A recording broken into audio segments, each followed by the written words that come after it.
Serie B-Win. Tutti i colori della passione.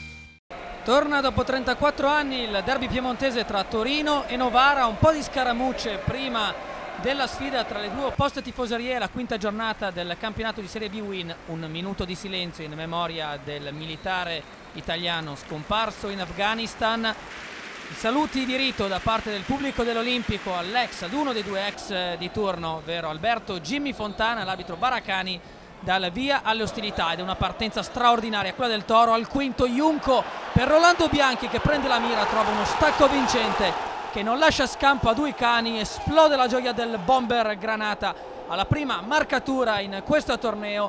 Perfetta la torsione, leggermente troppo avanzato il portiere albanese del Novara, che si fa scavalcare. Torino 1, Novara 0 dopo appena 5 minuti. Bisogna attendere circa un quarto d'ora per la risposta del Novara, che viene con questa grande giocata di Motta, che chiama Rubigno al primo difficile intervento della sua partita. Garofalo 1-2, splendido nello stretto con Sgrigna, vince anche un rimpallo, mette il pallone in mezzo. Uicani salva tutto anticipando in presa bassa Bianchi.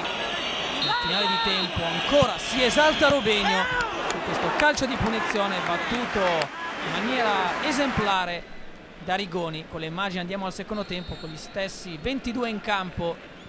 Comunque essere abbastanza contento del comportamento della sua squadra. Tesser qui fuori gioco, che va a vanificare l'occasione di Rolando Bianchi, e come vediamo da questo fermo immagine sull'assist di Sgrigna. La posizione del bomber del Torino è regolarissima. Ancora Toro, sempre con Sgrigna, che prova a bissare la prodezza di Modena col Sassuolo, ma sulla sua strada trova un attentissimo Uicani. Questa bellissima azione, tutta di prima, che mette Bertani nelle condizioni di sparare in diagonale. Il salvataggio da parte di Rubigno, poi Motta, che da buona posizione non riesce a far meglio di così, finisce la sua partita. Entra l'altro grande ex, Nicola Ventola. Questo lancio dalle retrovie da parte di D'Ambrosio, scatta Lazarevic, Ludi lo ferma così, era ultimo uomo, non ha dubbi Baracani. Rosso diretto per il capitano del Novara, che non protesta nemmeno più di tanto, trattenuta e anche tocco di mano. Sulla punizione susseguente esce con anticipo dalla barriera Porcari, ammonizione che peserà molto nell'economia del match. Accenno di protesta di Porcari, qui il Toro in superiorità numerica prova ad approfittarne, ma Bianchi si divora un gol già fatto. Sale la tensione anche per Lerda, che si toglie la giacca. Ancora Porcari, è entrato a gamba tesa su ribalta, seconda ammonizione. Il Novara finisce addirittura in 9, ineccepibile il provvedimento disciplinare adottato dal fischietto fiorentino. Eppure il Novara costruisce un'altra occasione con il colpo di testa di Marianini, sventato con un intervento distinto da parte di Rubigno.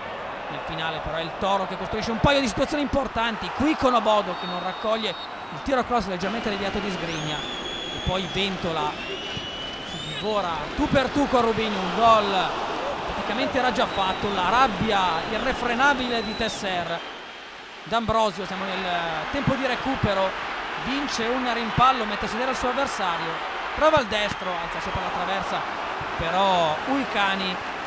C'è ancora tempo per questo 1-2 tra Rolando Bianchi e Sgrigna. Prende la mira, spara fuori, si divora la rete del 2-0. Arrivano comunque i 3 punti per il Torino, seconda vittoria di fila, sale a quota 7. Rimane fermo a 10 il Novara, che perde la vetta della classifica in favore del Siena.